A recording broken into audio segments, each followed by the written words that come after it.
Урматтуу төралык болчу, урматтуу судьялар.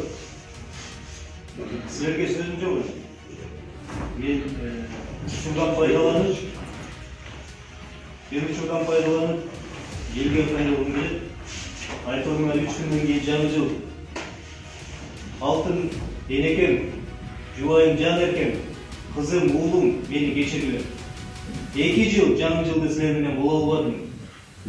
Силер менин байлыгым, бактымсыңар. Мен силерди жакшы көрөм, жаңы жылыңар менен. Бул бийликтин тушунда мени түрмөдө отурганыма 335 күн болду. 335 күн. 2 жыл жаңы жылды мен түрмөдө тосудум. Төңкөрүшкө ишке ашпай, бийлик эмне кылаарын билбей калды. Айлалар кетти. Бүгүн абактагы ар бирибизге 2ден 3төн жалган кылмыш ишин табуу аракети жүрүүдө. Тарыхта биринчи жолу саясий оппозицияны жапырт жаап, андан кийин жок кылмыш ишин издеп жатышат. Бул абсурд. Президент Жапаров курултайда кийин кабар агенттигине маалымат берди. Не дейт? Кылмыштуу топ портерге элди жүктөп келүүнү көздөгөн, элине мал беледи, бир эмес 2 жолу элге жан салды. Бул жалган, толук жоопкерчилик менен айтам. Президенттин айтканы жалган. Анткени комитеттин жыйынында мен айткан. Митинг бул оюнчук эмес туугандар. 15 000 киши чыгарабыз деп, 200 кишини портердин артына салып келгендерди көргөнбүз деп Өмүрбек Бабановду мисалга келтирген. Менин ал айтканым менин телефонума жазылган. Үйүмө тинтүү келгенде ал телефонун табылбай калган. Мен ал записти сотто чыгарам, ачыктайм. Ошондо президент Жапаров элге жалган, туура эмес айткан үчүн уят болот. Ал эми президентке жалган маалыматты жеткирген тергөө, урматтуу төралык кылуучу, шылдың болот, жооп бериши керек. Ушул мыйзамсыз ишти токуп, мыйзамдаштырып берген прокурорлор, соттор жооп бересиңер акыры. Кыргыздын жери кыргыздыкы деп чыркыратып чындыкты айткан үчүн түрмөдө отурабыз.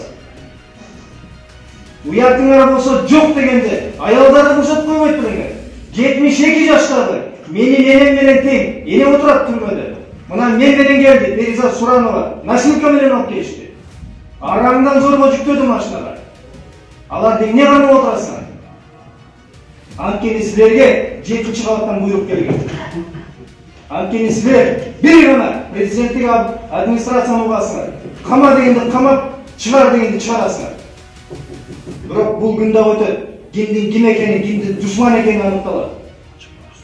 Бүгүн урматтуу эл журт, СИЗОнун 3-чү кабатында өзүнчө бир целый блокто температура боюнча камалгандар отурабыз. Түрмөдө бүгүн орун жок. Айрымдар зыркырап ыйлап отурат, сыздап отурат, муздатып отурат. Которойн десе камера жок башка. Мына авторитаризмдин, чыныгы саясий террордун күчү ушунда жатат. Эч күнөөсүз. Мына прокурор айтып атат, оор кылмышка күнөөлүү деп. Эмне кылмыш кылдык, айтып бергилечи. Жерне температураны бербегиле. Берсеңер да ойлоңуңар деген үчүнбү? Жерне конституцияны шашылыш кабыл алып атасыңар. Бул авторитаризмге алып келет. Сөз эркиндигин чектейт. Адамдын эркин ойлонуусун чектейт. Деген үчүн камадыңарбы? Маңдайдагы прокурорлор, качып жүргөн тергөөчүлөр, баарыңар башыңар менен жооп бересиңер. Бул күндөрдө өтөт. Түбөлүктүү бийлик эч качан болгон эмес. Соттор, прокурорлор, тергөөчүлөр силерге наалат. Чечим боюнча айтып атам. Мен силерге кайрылган жерим жок. Силердин кандай чечим кабыл алганыңарды мен билем. Урматтуу судья, жарагалсаңдар манчаны чечип коюп чечим кабыл алсаңар жарашат.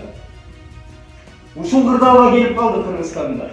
Ким адилеттүүлүк чындыкты айтса, дароо түрмөгө отургузуп атасыңар. Кымындай болгон балдар отурат. Түрмөнү көрбөй турган балдар.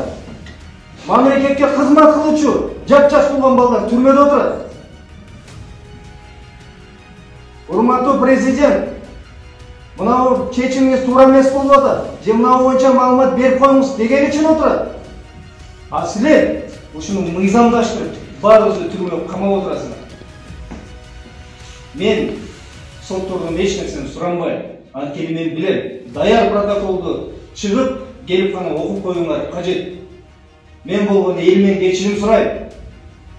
Кагылайын кыргызым, мен кечирим сурайм. Кемпирова талып кала албадык. Элге маалыматты жеткире албадык. Элим түшүнбөдү. Бүгүн билбейсиңер, эртең өкүнөсүңөр. Эртең өкүнөсүңөр, бүрсүңүндө ыйлайсыңар. Мына ошондо кимдин душман экени аныкталат. Мына ошондо кимдин ким экенин билесиңер. Учурунда Садыр Жапаровду да ушундай аба калып келип, ушундай торгойдой кылып торго тургузуп, чыркыратып үй бүлөсүн ыйлатып камагансыңар. Бир күндүн ичинде аттап бердиңер. Так ошондой көрүнүш кайталанат. Бирок кеч болот. Биз түрмөгө отурабыз, чыгабыз. Кудай кааласа аман болсок чыгабыз. Бирок жерибиз кетти. Бүгүн сөз эркиндиги чектелди. Адамдын эркин ойлоосу чектелди. Демократия бүгүн бузулду. Андыктан убакыт албастан тезирээк чыгып, тезирээк чечимдерди окуп, мени кайра ордума алып барып коюңар деп суранам.